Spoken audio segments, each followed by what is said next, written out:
my Lord. Thank God we have Dr. Carole Lieberman. You can see her on Dr. Carole's Couch on voiceamerica.com, the Terrorist Therapist podcast. She's a forensic psychiatrist, expert witness, best-selling award-winning author of 4 books. Doc, I got to catch up. I only have 3. Welcome to the show, Dr. Carole Lieberman. Thank you so much. What are we watching here? I mean, this is common for us. I play a lot of this on my morning show because we sit and have serious arguments about, I don't know, tax reform, balanced budget amendments, the Save America Act. And then I try to remind my audience who we're arguing with. Give us an explanation is what we're seeing. Well, I think we need to put them all in a group and have group therapy. We are seeing a pandemic of Trump derangement syndrome. We're seeing a growing phenomenon, a growing disorder. And, it has reached, it has reached its height, but I'm sure, I don't want to say that because you don't know what the height is really. But what it is people who allow their emotional reaction to Trump, anything logical. It's not about his policies or what he's done or, anything like that. It's not something that you could argue about logically. It is just a hatred towards that man. And talking about big balls, that is the problem. There are a number of different kinds of people who have TDS. I have been spending the past year writing up a definitive diagnosis, a detailed diagnosis for mild, moderate, and severe TDS. And I give certain people who we all know as examples of each of them. And the point of all this was and the war has kind of delayed it a little bit, but my plan is to bring this proposal to the American Psychiatric Association to ask them, that's too mild, to try to get them to put it in the Diagnostic and Statistical Manual. Okay. Because that way, for a couple of reasons. First of all, that is essentially the Bible of mental illness. People, psychiatrists, psychologists, all different mental health professionals use that so that we can talk to each other and we know what we're talking about, the same vocabulary. And so it would become an official diagnosis. And then the second part is that this is what insurance companies use, the classifications, the numbers of these diagnoses to reimburse, to the extent that they even do that, but to reimburse people for treatment. And I'm suggesting that we people who have Trump derangement syndrome, especially the moderate and mild and the moderate and severe types, they need treatment. And treatment would consist of not trying to convince them, no, Trump is great, you're wrong, because they would just leave. But it's to get them to look at what it is in themselves that make them feel such hatred to Trump. And what it is, it's different for men and women. For men, it's men who have low self-esteem and who feel as though they could never achieve the things that Trump has achieved. First of all, his high quality education, his positions, being president twice, 2 separate times, a beautiful wife, a lot of money, power even before he became president. And so they feel inadequate compared to him, and they're angry at him. And that's where the big balls comes in. And then for women, apparently the group that has the most TDS is college-educated white women, and for them it's because they don't have relationships with men. They don't have good relationships with men, and a lot of it has to do with people projecting their own insecurities and their own dissatisfaction with their own life. They project it onto Trump, and it's all his fault, and that they don't have as good a life. What does it closely resemble? I mean, I know you want to come up with a code, so you can kind of talk to the other psychiatrists, like you said. But what does it most represent resemble when you can break it down, or at least some of the traits, some of the diagnoses that we might know of? What do you see, in most of these people who have severe TDS? What corresponds? Well, it's sort of a combination of a number of things. There's some paranoia in there. There's some, some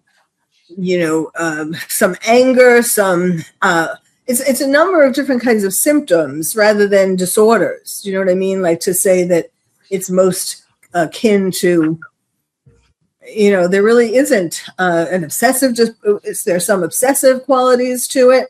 It's an obsession with Trump. It's there. So in the treatment, you can work on those kinds of problems rather than trying to say, well, you'd be better if you just gave up and liked Trump. And right. It's affecting marriages. There are more divorces. It's affecting families. It's affecting workplaces. And what I was starting to say about the biggest, the worst example, which is the current situation. And Pete Hegseth said it best. I have to give him credit. He said, the mainstream media and our supposed allies who aren't helping, they have TDS in their DNA. I see it every day, no matter what we put up, Doc. It's like, we put clips up of the show and people want to respond. Of course, it's a 20-second out of context little clip that we'll put up on, TikTok. By the way, the worst ones, I get a lot of comments on Facebook, but the worst one has to be TikTok, I think, by far. I think everybody on TikTok must have some left-leaning tendencies, because no matter what I put up, they're just reactive. They make assumptions really quick. That obsessive behavior you're talking about, I see that every day. I get it with my books. Every time I release something, I get triggered. I get triggered reactions from just the cover of my first book, Fauci's Fiction, because they assume they think they know what's in it. And the book's not even about Fauci. It only mentions him 3 times. So I'm used to this. I'm used to kind of, and Kelly will tell you, when my first book came out, I didn't quite know how to deal with all that negative reaction, death threats coming in, people wanting to, harm you because you wrote a book. Now I kind of just let it roll off my shoulders because I get hundreds of them a day. But you can sense the same type of things. It is the same type of behavior from all these people, whether it's obsessing with Trump. I wonder if it's going to carry over. I guess that's my question to you, is like, it's Trump now, but I see it with everything, whether it's Iran, whether it's tariffs, whether it's oil, they just go against whatever it is we do. Is this going to carry over when we have a Vance or a Rubio in there? Well, it might well, because I talk about in my proposal how Trump derangement syndrome isn't just about Trump. It's also about the people who surround him, like about Vance and about Elon Musk, the whole thing when they were destroying Teslas and all that. Mm-hmm. And now it's about Melania, her movie, Jimmy Kimmel, for example, making fun of her movie. And even Barron, there are some things about him. And it's spread to all the people who are associated with him. But like, the point of what I was trying to make about Pete Hegseth, the fact that now we're in a war and people are, instead of getting behind the president, getting behind America and, go America, we have to win this war. People are still indulging in their TDS and not giving the support. And and people don't realize that's one of the things that just drives me nuts is how stupid some people are ignorant. I won't say stupid, I'll say ignorant. Because this whole thing about terrorism, and of course, Iran is the biggest state sponsor of terrorists. They, pay for Hamas and Hezbollah and all of that. I'm sure you talk about these things. And so what people don't realize in America is that they are not just coming after Israel. Israel is the canary in the coal mine. They are coming after anyone who is an infidel, a non-believer, which means, essentially all Americans. Well, not all Americans, most Americans.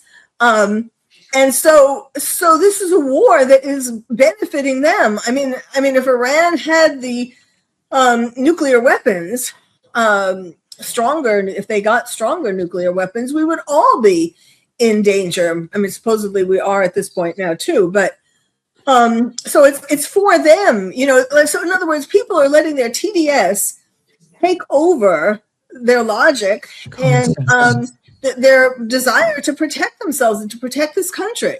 Yeah. Let me get Terry jump in here. I Go have ahead. a question. Hey, I just got oh, sorry. Do you want to go first, Kelly? Ladies first. No? Okay, I'll ask the question. How about people that are more susceptible? That seems to be the thing. Okay, I live in Canada. I don't know if you knew that, but I live in Canada. You talk about TDS. TDS up here is probably could be just as bad, if not worse, than there. It's just insane. We had this elbows up campaign and all this stuff. But what I have noticed is these people are more susceptible to what the media tells them. They sit there and watch the news, and then they watch the late night shows. So do you think whatever that word, they're more susceptible? Do you think that is a big factor too? Well, yes, the media, the legacy media certainly does do a lot to promote and reinforce feelings of TDS. And just to answer your question from before, we do have, we have Bibi or Netanyahu, DS, Netanyahu derangement syndrome, and or Israel derangement syndrome, or it is spreading to some of those kinds of things too. But Trump derangement syndrome is the strongest and the most disturbing. Right. So if this becomes a diagnosis code, how does something like this get treated? I mean, a diagnosis code sounds great, but when there's a diagnosis code, then there has to be a solution. Right. Please tell me you have some ideas. Yes, I do. So I recommend individual therapy, couples therapy, family therapy. And then if a workplace wants to, do something for their workers where there's this controversy, that could be done as well. But what would be done in the therapy is to, for individual therapy, it would be trying, I was talking about the men with low self-esteem. It would be talking about finding out the origins of their low self-esteem, and talking about how that, again, you have to be really careful, because you can't say, so it's because you have low self-esteem that you hate Trump. Right. They would just get up and walk out. But so you have to carefully sort of work on. So, for example, working on things that they could do to make their life better, could make themselves happier, feel more accomplished, without saying, like Trump, go out and get a wife like Trump did. Can you make? And for couples and families, you would be working on the behaviors of the person with TDS, what they do that disrupts the marriage or disrupts the family. And you work on the behaviors without trying to say you are wrong for having TDS. So, Doc, I always try to explain logic. Terry's wearing one of our show shirts. It says logic is greater than feelings. And I always just try to have that argument with people about the logic, because, but I've learned a long time ago that you can't speak logic to people who suspend logic, because they just have these circular arguments and go around. And you can never. Glenn Beck, I always mentioned, wrote a book years ago. I didn't read it, but the title was great. It was called Arguing with Idiots. And that's how I feel. And I now all these people that are in my Facebook feed want to say something to me. Maybe I'll just say, oh, it's a real shame you have low self-esteem. I can say that. Terry, you were going to jump in there. No, I was going to jump in and say, do you think maybe we can buy some of these middle-aged women that have TDS more cats to keep them busy? Because I think that seems to be the thing that they all have in common. They hate men and they love cats. Yes. Maybe that might be one additional solution. But that's the problem, that they don't have good relationships with men, so they don't feel fulfilled in a loving relationship. And so they project all this onto Trump. It all started with the pussy hats. I mean, that's still the best example of these women who hate Trump. Well, you hear about the awfuls, right? The affluent, white, female, liberal. Is that what it is? Because there's a lot of, my stepmother's like that. She's in her late 70s now, but she's like that. She would always try to convince me, even though I've been a Republican operative. I've worked on different campaigns. I was working on John McCain's campaign back in 2008. Don't hate me for that, but it was him or Barack Obama. And she called me one day and she said, Michael, she goes, you own a business. She goes, Barack Obama just came out with a proposal where where he wants to give you a $3,000 tax credit for every person you hire. Isn't that great? And I said to her, I said, well, I still have to come up with the $40,000 to hire said person. And then immediately she said, oh, I don't want to talk about it. They will bring out that talking point and then shut it down because they have nowhere else to go. Right. Absolutely. And so for the women, these women we were just talking about, the therapy would concentrate on helping them to have better relationships with men, or if they, if they don't want to have anything to do with men, then better relationships with women. But you're helping them feel more fulfilled in their need for love.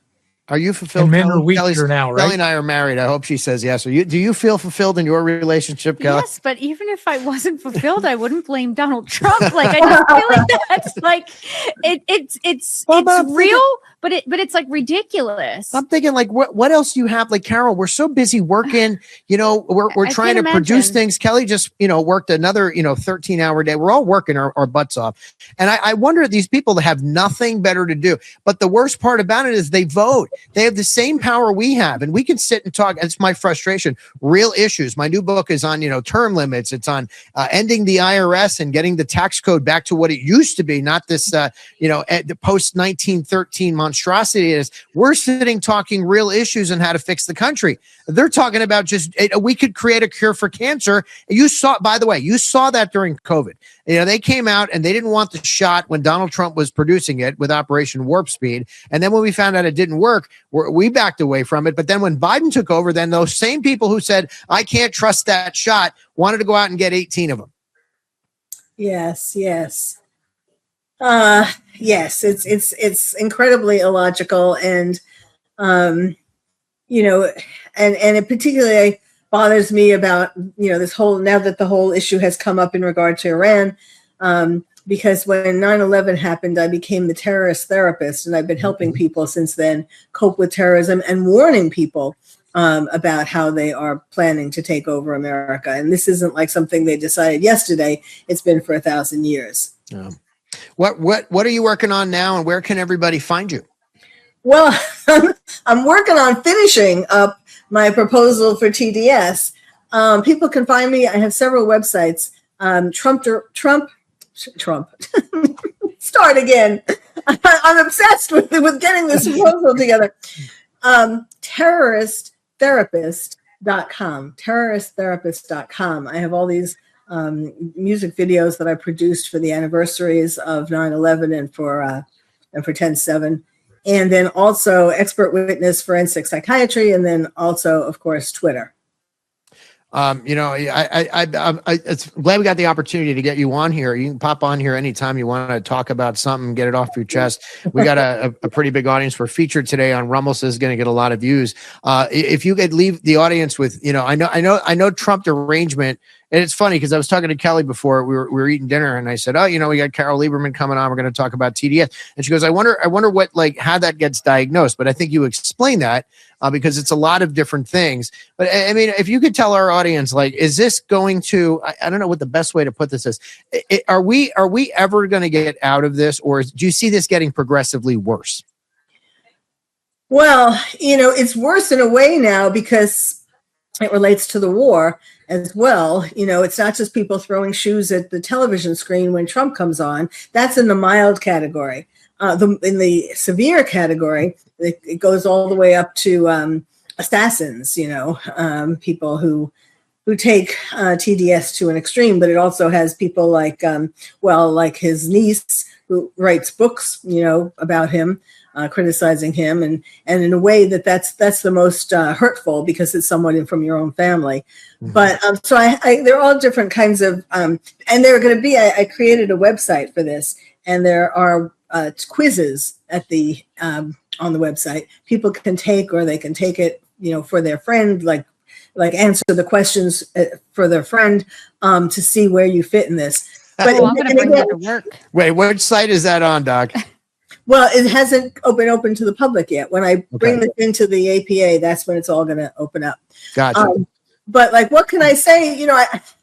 I mean, I would say, first of all, that that people need to stop laughing at it. That yes, it was a joke. We used to joke about it when in his first term, haha, and then even a little bit after that. I mean, even the beginning of this term, but it's not a joke anymore. I mean, people are seriously getting into all kinds of trouble because of this, and of course, hurting other people physically and otherwise. Yeah. So it's not really something to laugh about anymore. I guess that's one of the things that I want to make clear, that this is not.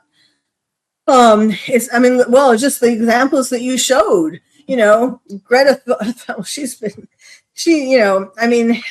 those examples kind of speak for themselves, because not only does it show the degree of mental illness that we got a little frozen there. Maybe, hopefully Doc will come back. Here comes Carole. Let me let her at least say goodbye over here. Yes, I don't know. I can ask one. It happens. I wrapped you up. I read your headlines, but Terry did have a question, so let me get one last one in here. Okay, I'm really curious about the terrorist therapist site. Okay, now, what are the people saying about having a mayor whose wife is 25 years later? I can't get this. I talk to friends that are Croatian and Serb, and they fight over a war that was in 1389. And quickly, 25 years later, the people of New York, I know it's not everybody, but I'm saying, though, you got to be alert when you got the wife of the mayor. Some of the things she said are just horrific. Yes, I'm a New Yorker born and bred. That's how I became the terrorist therapist, because when 9/11 happened, although I had already moved to California, my heart was and is still in New York. And so when the city was destroyed like that, I first of all, I had the feeling that terrorism was going to be the biggest danger in our lives, and it is. And I didn't know anything about terrorism at that time, really nothing. And so I quickly started learning things. And it's shocking, yes, to answer your question. First of all, that I keep thinking somebody is going to dig into the election and find out that there was a lot of fraud. I mean, I don't want to believe that the people of New York could do that, especially the Jewish people of New York could do that. I mean, it's just a very scary thought.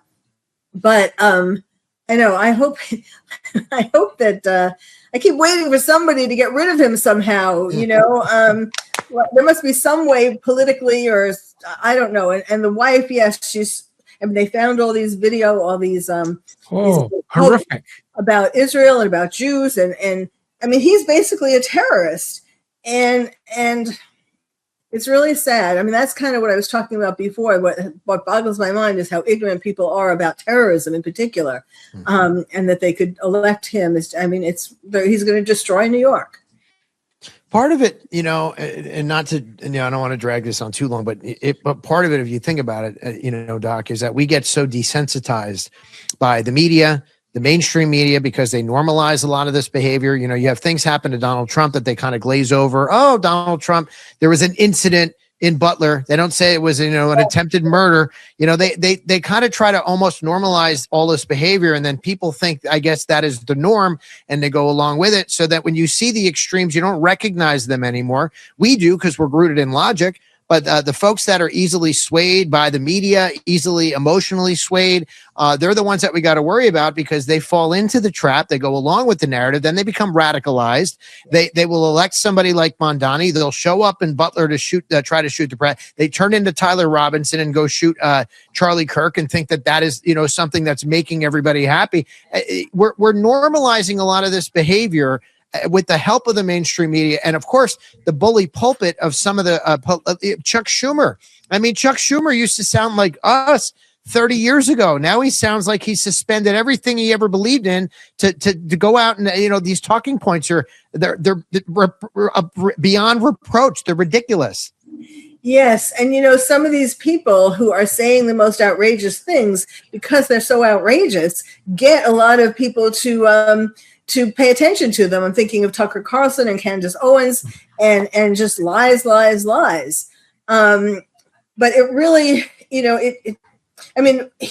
was promising, Mamdani was promising free this and free that. And I think a lot of people, were having financial difficulties, and they bought into that. The scariest thing that he's doing is, so far, is that he wants to make these free pre-K daycare centers. Now, the reason why I say that's the scariest is because why he's doing that is to, like in China, or like in the madrasas in the Middle East. He's trying to inculcate in the children in the youngest ages to get them early to believe in what he wants them to believe in. So that's the scariest thing. Everybody's thinking, oh, great, free daycare. Well, really, you want your child to become a Mandami? Did you ever think that you would see prayer mats inside City Hall? Did you ever think that you would see that? I mean, we're supposed to be away from all religion, but it seems that, I think that you don't let anybody in there, right? You're secular as far as the government's concerned, as far as I'm concerned anyway. That's my feeling, right? Well, I mean, we were founded on Judeo-Christian. Oh, no, Judeo-Christian. I believe that. But what I'm saying is that they shouldn't be allowed to have prayer mats inside City Hall at all. I would agree with that. Scary times we live in. Hopefully you can help fix some of these. I just want to say one thing, talking about, if we can close. I don't mean to keep on going on and on, but it's all right. But one of the reasons why things are getting so out of control is because during COVID, when we weren't allowed in certain states, I mean, like in California, we weren't allowed to go to church or temple because of being too many people being in a closed environment. And so a lot of places, did Zoom services and so on, but that was not the same thing. And so people got used to not going to services. And that we need spirituality, we need religion to first of all, to have hope, and also to act in the correct ways, the 10 Commandments and all that. The guide, set the posts, set the guide. And, we need a North Star. Now, everybody's lost a lot of direction, and that seems to be a very, and that's why I say, whether you're a believer or non-believer, there's nothing wrong with, like, you think about the 10 Commandments. Those are good principles, right? I mean, whether you believe in God or not, how do you disagree with, thou not shalt tell a lie, thou shalt not steal, right. Covet thy neighbor's wife. Those are just good principles that we should all live by. I hope you can fix some of these folks. And Doc, if you wouldn't mind reposting this on your socials, because we get banned on everything. And then, of course, our biggest audience is on Rumble. And you know what everybody says to me? What's Rumble? They have no idea. So if you could help get the word out, we'd so much appreciate it. When gangs meet in the street, right? Yeah. Anytime you want to come back, you let me know, okay? Okay, absolutely. Thank you. Thank you. That's Dr. Carole Lieberman, everybody. That was a great guest and a nice little change of pace here. We don't do guests that often. When I see somebody interesting, I say, let's bring that person on.